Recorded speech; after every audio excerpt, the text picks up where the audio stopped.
Off. All right, so on this right hand side where my mouse is, you've got like the stop streaming button, which is also the start streaming button whenever you start your stream. Then you've got like your start recording, so you could record inside of your recording and then have that go to QuickTime Player or Photoshop or PhotoBook or whatever apps that you use. You could have that set there. You could start a virtual camera, so it only is between you and somebody else. Studio mode, you could do studio mode to where you could edit everything properly, and then under your settings, like I showed you earlier, you've got your general settings, which show up, your language that you want to use, the theme that you're going to use for the inside and outside on both of it, your channel update, so you can release on whatever you want. Then your outputs. So each of these is different. You just got to watch how you're clicking them and where you're on. So you can automatically record whenever you start streaming from either side. It can automatically start it, but you have to have the space on your computer to automatically start that recording. Then, of course, if you've got a projector, or I don't normally mess with the projectors and stuff, but you have projector settings on it if you're running through a projector to show everything out. Um, I don't mess with the system tray. I kind of keep it just enabled. I don't mess with it anyway. Don't import anything in unless I absolutely have to. And then in studio mode, I mean, you can use the transition when you double click. You can use the vertical layout or portray the layout. And then, of course, your stream, like I showed you, I'm on there. Right here where it says disconnect account, I could reconnect that account and put another stream key in on it whenever it stops. Of course, your audio, your video. You can change your hotkeys to what you want. So that's one of the biggest features here. If you don't like how something is, they were really nice about letting you change it to the way that you want to have it set, the way that you want to have it set up. So you can.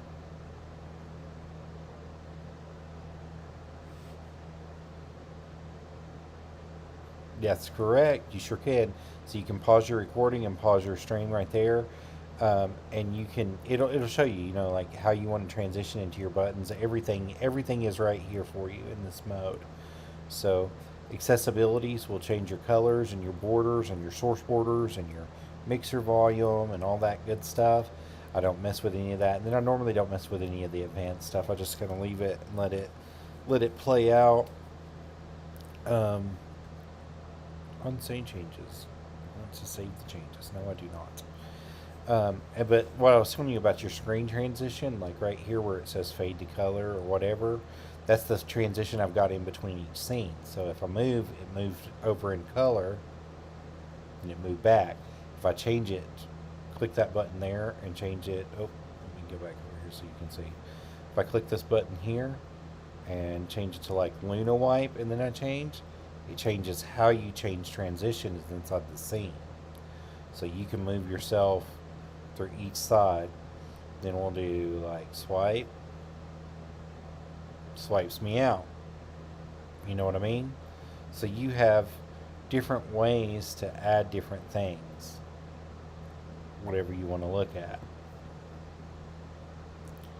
And this is just like quick tutorial, like I'm not an OBS expert, but I've used it enough to play around with it. When Player.me was up, I used it a lot more.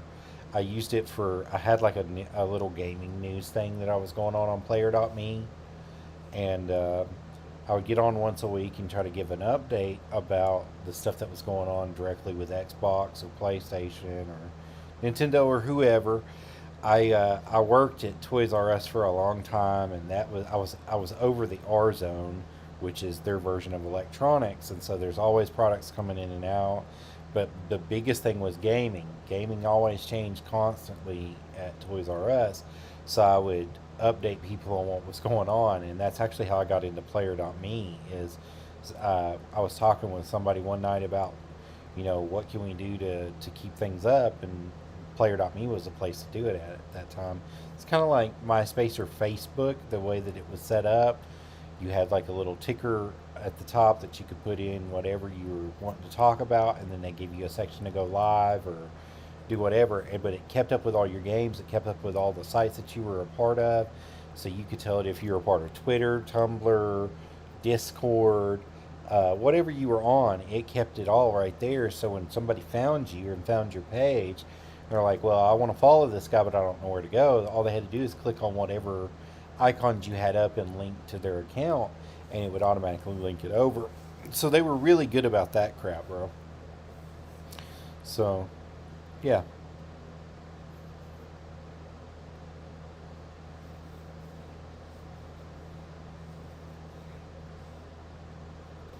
So it's not recorded automatically. So over here on the right, I have to tell it to start recording. So if you wanted it to record from the beginning, you could tell it to record, but you have to have the space to do it.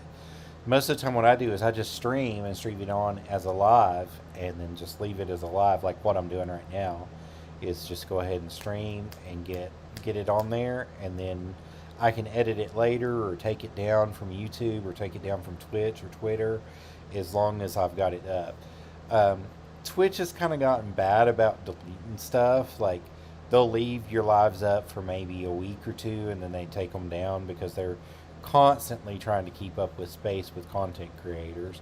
And if you're not in the top like 10%, so you don't have 20,000 viewers or you don't have 20,000 followers, they take your stuff down because they've got to pay you.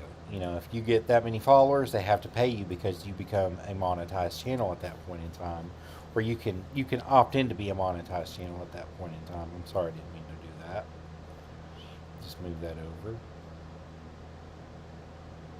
So there's there's lots of stuff you can do. You know, you just gotta get in here and play around with it and see. And so whenever you like your audio mixer isn't going to automatically put up that you've got your microphone set or something. So you might have to go into your settings on it and then add a microphone, or it's going to say what type of capture device source is, and then you're going to have to tell it, well, I need an audio input to capture, or if you're trying to send stuff out, audio output. If you're doing a browser, you know, like we did with Twitch earlier or whatever, you can do that. Your color source is just the coloring of the background or whatever you want. An image is custom image that you select. You can do an image slideshow from stuff that's already on your computer. This is my screen capture, Mac OS screen capture, so you're seeing that currently. Regular scene, siphon client filter, a text-free type, so you can have like a ticker go across the screen, or you can just put one single message across. And then your different capture devices, like mine right now is running through the camera and through the screen. It's capturing the screen directly, or you can group them and all that. So it's just whatever you want to do. It's up to you, man.